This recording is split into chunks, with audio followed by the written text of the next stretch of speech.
Hi guys, so in this video I'm going to show you how to build a medieval tavern. But obviously in this case it's going to be a little bit different because this tavern has been built by orcs, hence the name the Lonely Orc Tavern.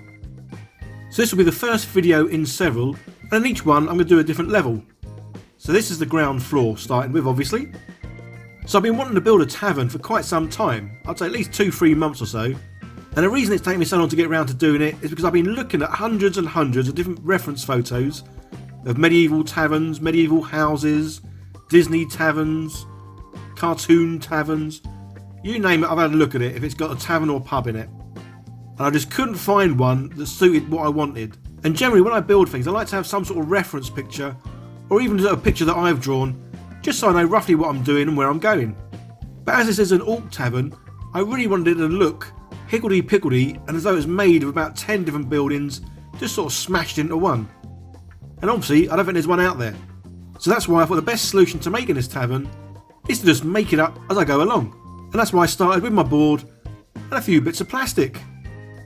So I thought if I just do a bit of scratch bashing for each layer, that way I can just get these bits and pieces, glue them down wherever, and then I have to work around or work with what I've got. So that's what I'm doing here. So basically I want this building not to have all straight walls and nice 90-degree angles. I want it to be bits of all sorts really.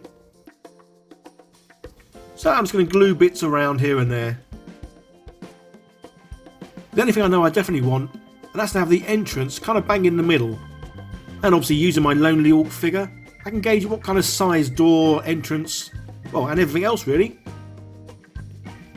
So as this build isn't a sprue only build, I'm going to kind of go mad and use, well, basically anything I can find and everything I can find. So it's going to be fun to work with a variety of different materials, as I've also got some balsa wood and XPS foam that I'm going to use for the first time. So I guess the best bit about this build is the fact that I've got no idea how it's going to look when it's complete, so I'm just as much in the dark as you guys are really. As I'm making just the building, I don't want there to be any sort of like terrain or grassy areas or anything outside basically. So the walls that I've made I'm now just going to cut all around. This way it will fit in with any kind of tabletop gaming mat you might use, whether it's got like pretend grass on it or rocks on it or stones or whatever really.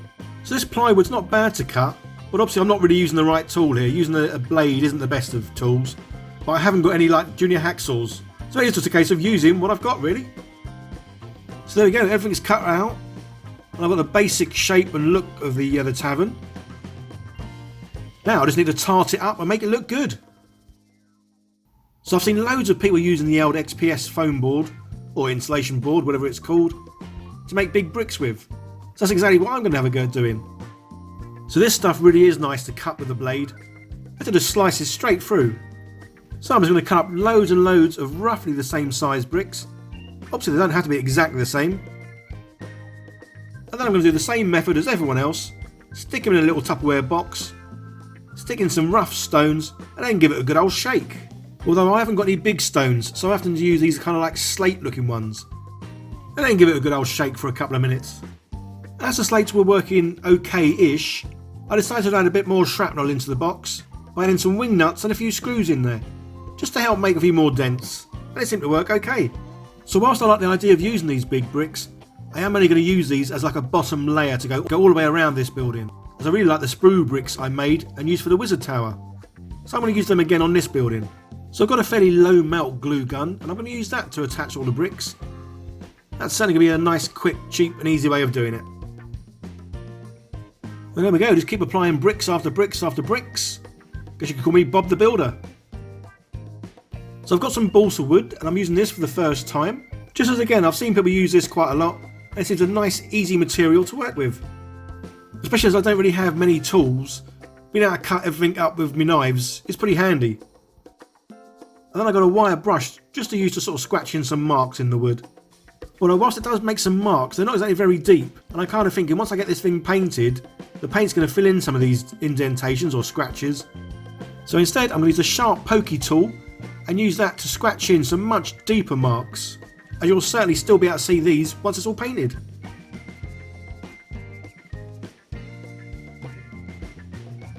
And there we go, I kind of like the look of that. And now onto my thousands of sprue bricks, but this time rather than laying out hundreds and hundreds of bricks like I did in the tower, I'm going to cheat a little bit as I made one little wall, then made a mould, and then I can cast loads and loads of these brick panels. So even though this plastic is pretty hard, I can still cut it with my knife, which is good because that's the main tool I use to cut up anything. And there we go, I can just cut up nice sized panels, as this is obviously much quicker than laying each brick individually. But to be fair, I didn't really mind laying all the bricks individually when I did the Wizard Tower. But again, as this build is using all kinds of methods and techniques even, I thought I'd use a bit of casting and mould making and all that kind of good stuff in this one too. And obviously where there's any gaps, I can just fill them in with the normal little sprue bricks. As once it's all painted, you won't be able to tell the difference between a real sprue and a casted sprue. So the good thing about these casted sprue brick wall panel thingies is when you first take them out, they're still nice and soft, which means you can wrap them around things. And there we go, it's simple to fix on and go around corners.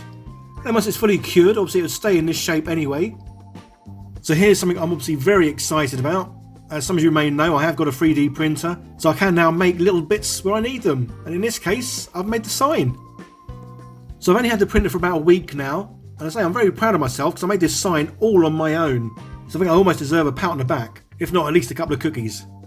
So as I said earlier, this build really is just being built as I go along. There's no real plan, I've got no ideas in my head, which is really strange for me because I do like to work from some sort of plan or reference pictures or something that I've drawn. Whereas in this case, nothing's drawn, no pictures, I am just winging it, making it up, sticking bits on and seeing how it goes. So I've also printed out some little windows, and obviously as you can see here, a door. So this top panel is going to have some roof tiles on. Again, with this build, I haven't really got much of an idea of what I'm going to build, but I am going to have it, say, higgledy-piggledy with lower roofs, high bits sticking out, basically all kinds of stuff, just to make this look like it really is 10 buildings merged into one.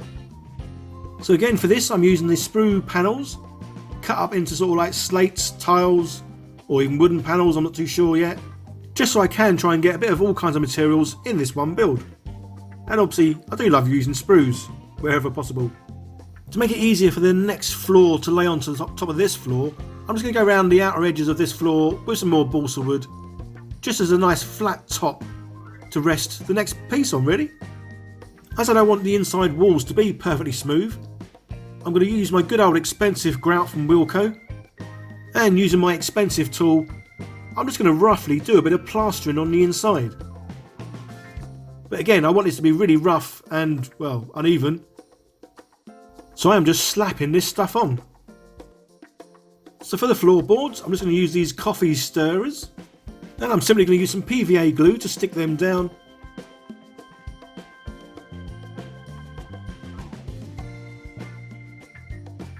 And I'm going to lay them down how you would in real life. Although obviously this is far easier than doing it in real life. And I've got my little raised area here where I'm going to put my band. And again, that's going to have the wood panelling on. And there we go, I've done a whole tavern in under 10 minutes. Not bad going there. So as this tavern is going to brew its own beer, I want to have a little area that looks like a kind of distillery from the outside. So again, just taking a few odds and ends of plastic. These will eventually get painted silver, because I do want them to look like metal in the end. So I just need to cut out a few thin strips of plastic card, as this is going to go around that little plastic thingy. Then I'm going to put some rivets on it, and it'll look like it's made of several panels. And again, I'm getting my good old sprues in here, as I'm using them to make the rivets. Again guys, I've got a video out there somewhere that shows how I make rivets very easily from sprues, basically. And there we go, I'm pretty pleased with how this is turning out now. I'm liking this front a lot, and I would say it's just how I imagined it, but obviously I haven't imagined it because I haven't got a clue what I'm building really. So back to my floorboards, obviously they are too nice and neat and clean looking. Again, I was going to use the wire brush on these, but as that didn't really do much on the balsa wood, I'm sure that'd have no effect at all, because these coffee stirrers are a lot harder. So again, obviously I'm using my trusty pokey tool and scratching into the wood. I'm almost done on the outside, just a few more windows to put in. And keeping with the 3D printed pieces, here's another piece I printed out, which is obviously a step, which I printed out several of these, and these just get glued on top of each other. And there you go, one instant spiral staircase printed to fit exactly in the space I needed. And again, using the good old grout, I can just go round now, filling in any little gaps, plastering this bit of wall, and making the steps look like they were built in this place purposely. And then it's just a case of going around the whole build now, filling in any little gaps with the grout. So I've got all these stone tile pieces. Sometimes there are little gaps in between where they don't quite meet, especially as these top ones are going up and around the plastic bottle. So filling them in with grout will make it look great once it's painted. And there we go, the ground floor fully done, fully ready to be painted. And say, I'm really pleased with how this has come out, as I'm surprised by the look of it as much as you are, guys. And there we go, now it's all primed and ready to go. In the end, I didn't bother putting any PVA over these XPS foam bits, and I just sprayed spray onto them. Obviously some of the spray has dissolved it, but that's fine. I think it just adds to the look of the stones and makes them look a bit more rough and ready. So obviously my painting technique is very simple. So basically I'm just going to get some base colours on everything, and then go over with a black wash, and then in some areas do a bit of dry brushing to highlight some areas. So I want the bricks to be a bit darker than they are from the grey primer I used. So rather than using the small Vallejo paints that I was buying before, I'm now buying these cheap larger acrylic paints, just so I can mix them together to get whatever colour I need. Plus it's so much cheaper. I mean, these bottles are about £1.50 each, and they're huge. And then we can just slap it on. And again I'm using this expensive brush, which is in actual fact a makeup brush. I think I got about a pack of 12 of these for about £4. So you really don't need expensive gear, guys, to paint as bad as me. Cheap stuff will certainly do. So I've silver spray painted my dome distillery thingy-bob. But again, it looks too nice and neat, so now we need to add a bit of a rust effect to it. So for this job, I'm actually using the Vallejo model wash for rust effects. And then just dabbing it off with the wet cloth. And I'm going to do the same again with the Vallejo environment paint, as obviously this is a nicer darker looking colour, and when it's dabbed off a little bit, it looks a lot more rustier. So I just wanted to clear up, guys, in no way are any of my videos showing how things should be painted. These are just how I paint.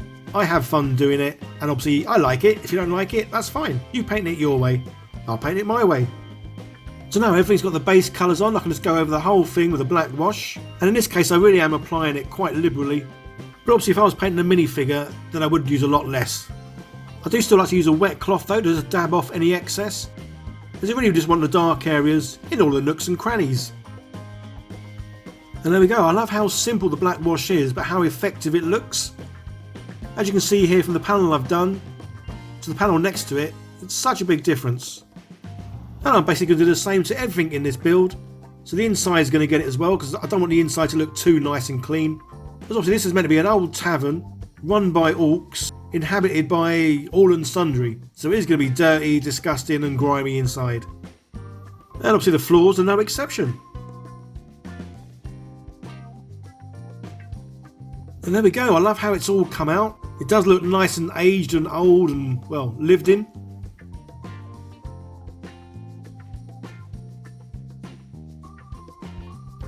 And now it's ready for the last thing, which is a bit of dry brushing.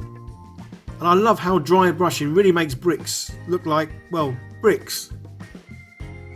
Especially the larger bricks. Having that little white highlight on the edge really does make them look brick-like. And there we go. We now have the ground floor of the Lonely Orc Tavern complete. So I'm really pleased with how this build has come out, and the fact that I've used quite a lot of different materials in this as well, which has been fun. And obviously not knowing what I was going to be building, or what it was going to look like when it was done. So I think the entrance to this looks really good. And I love the little turret to the side, and the little distillery thing to the other side. So obviously when I do build this, like I've done so far, I am going to build it so it's going to be built in sections, and can be taken apart in sections. As I want every part of this building to be able to open up, so you can see inside every little room and an area that there is. So I'm loving how the staircase came out, because it looks like it is really part of the wall, and it's great that I've been able to 3D print this so I've been able to make it the exact size I needed. If you have liked this video, guys, don't forget to hit that thumbs up, leave some comments down below as I read all of them, and if you are new here, don't forget to hit that subscribe button and turn on the notification bell, as I do produce videos every week, as well as possible I do some live streaming at the weekend. I do have some affiliate links down in the description, guys, as I'm an affiliate with Wayland Games and Amazon, so if you do buy from those, if you can click on the link first and then do your normal browsing and buying, it would be much appreciated. It won't cost you any more, but every time you buy something I get a few pennies from it, and they all mount up, and then I can use them to buy more stuff to make more videos. As always, I want to say a big thank you to my patrons for helping support this channel, which means so much. So if you do want to help out, guys, you can become a patron for as little as £1 a month, and this gives you access to all the behind the scenes pictures and posts of basically what I'm working on before it comes on YouTube. So for the last week or so I've been posting loads of pictures of this build as it's been happening, and I will be doing exactly the same when I do the next few floors on this build. I do have a Discord server, guys, don't forget to join that, as there's hundreds of wonderful people on there showing what they do, and obviously it's a great way to learn other techniques. It's all been created by my wonderful Mech boys, led by Smoyne. So cheers for that, guys. So I'm aiming to get part 2 of this build out in a few weeks time, guys, so keep an eye out for that. And obviously where possible, if you can share any of my videos on any kind of social media or with friends, family, work colleagues, that'd be awesome too, guys. Okay guys, that's it. Bye for now.